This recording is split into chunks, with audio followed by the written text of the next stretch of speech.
On kindel, et üks põhjus kõrgetele maksudele on valitsuse raiskamise, pettuste ja korruptsiooni kompenseerimine. Vaevu möödub päev ilma, et kuuleks kinnisvaratehingute trikkidest, korduvatest lennufirmade pankrottidest ja valitsuse kommunaalettevõtete hinna üles kruvimist ja ebaseaduslikust tegevusest.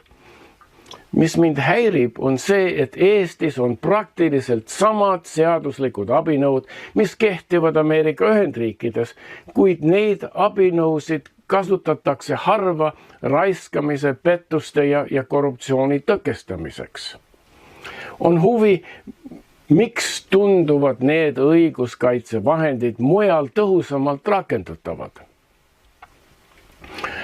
Üks põhjus on muidugi avaliku sektori ametnike korruptsiooni ulatus. Vähesed Eesti ametnikud ei ole ülemakstud palkade ja hüvitustega. Kui tasud ja hüvitised ei ole seotud tulemuste või teenustega, toetab see privileegide ja õiguste tunnet. Otsesemalt aga on valitsuse pettuste ja korruptsiooni levik raskesti välja tõrjutav. Mida rohkem inimesi on kaasatud, seda enam nad üksteist kaitsevad ja töötavad kättemaksu vältimiseks. Valitsusettevõtted ja ministeeriumid, mis teevad koostööd seadusandjatega, et jagada präänikuid oma toetajatele, on ju kaitstud õiguslike tagajärgede eest teiste poolt, kes osalevad samuti raiskamises, petmises ja korruptsioonis. Teoreetiliselt peaksid Eesti korruptsioonivastased seadused käsitlema uudistes kajastatud korruptsioonijuhtumeid. Raiskamist ja pettust valitsuses reguleerivad seadused hõlmavad korruptsioonivastaseid seaduseid ja avaliku sektori aruandlusmeetmeid. Meil on näiteks korruptsioonivastane seadus. Selle seaduse eesmärk on ennetada, avastada ja karistada korruptsiooni avalikus sektoris. See nõuab ametnike varade deklareerimist, tagab otsusprotsesside läbipaistvuse ja seab juhiseid huvide konflikti vältimiseks. Siis meil on riigihangete seadus.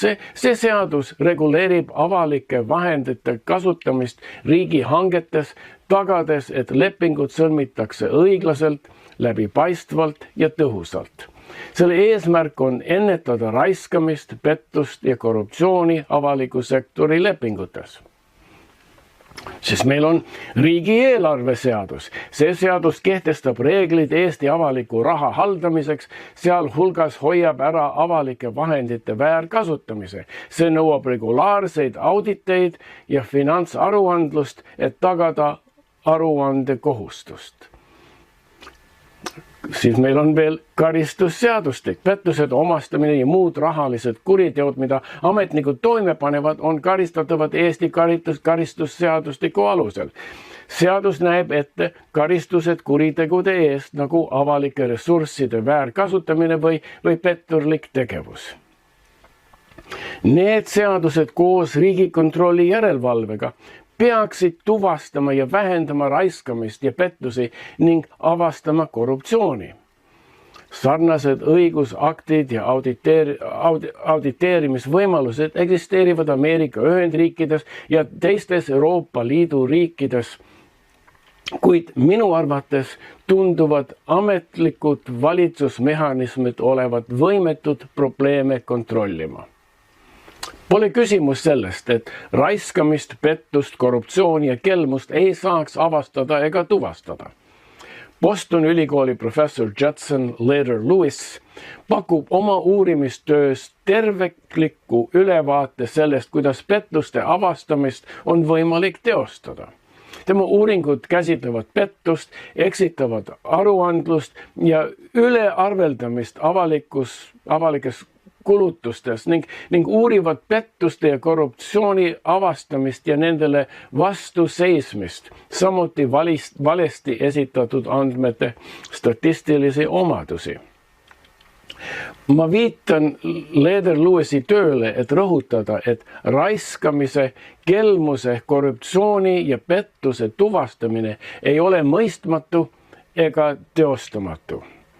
Seega on korruptsiooni avastamine täiesti võimalik, kuid seda avastatakse harva enne, kui toimepanijad on maksumaksja raha või ametlikud espressomasinad juba kõrvaldanud. Nii nagu Nordica ja Eesti Energia on näidanud, oskame me küll kaevata, kuid paistame olevat saamatud probleemide lahendamisel ja tulevaste juhtumite ennetamisel.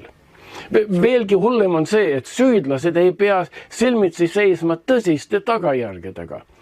Neid ei sunnita raha ja vara tagasi andma ning neid ei vangistata oma usaldusülesannete täitmatu jätmise eest. Aga on olemas lahendus. Raiskamise, pettuse, korruptsiooni ja kelmuse avastamine ja tõendusliku dokumentatsiooni kogumine tuleks delegeerida avalikkusele. See ei ole absurdidee. Mitmed USA vilepuhujad on paljastanud korruptsiooni ja raiskamist teenides märkimisväärseid rahalisi tasusid seaduste alusel, mis on loodud valesti käitumise avalikustamise soodustamiseks. 2 kõige olulisemat õigusraamistikku, mis võimaldavad vilepuhujatel tasu saada, on False Claims Act, mida kongress kehtestas 1863. aastal. Ja siis on veel Dodd-Frank Wall Street reform ja tarbijakaitseseadus, mis oli mingi 15 aastast tagasi kongressi poolt kehtestatud. Siin on 3 tähelepanuväärseid näiteid.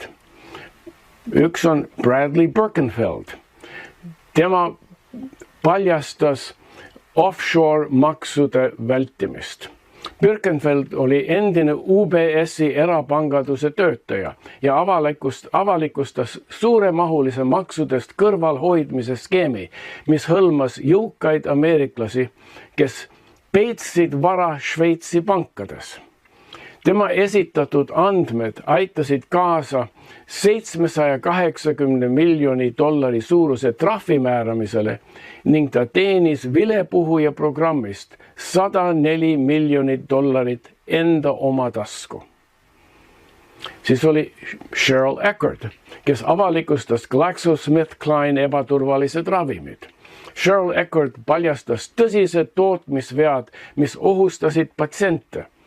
Tänu tema püüdlustele maksis GlaxoSmithKline $750 miljonit trahve ja Eckert teenis ise $96 miljonit tasu endale. Siis oli Dr. Aaron Westrick, kes teatas defektsetest kuulikindlatest vestidest. Westrick paljastas defektsed kuulikindlad vestid, mida müüdi valitsusasutustele. Tema töö tulemuseks oli $66 miljoni suurune tagasinõue ja ta sai vilepuhujana $5 miljonit endale. Sellised vilepuhumise juhtumid näitavad, kui oluline on üksikisikute roll valitsuse pettuste, korruptsiooni ja raiskamise paljastamisel. Eestis tuleks järgida seda eeskuju, rakendades ja tasudes vilepuhujate potentsiaali.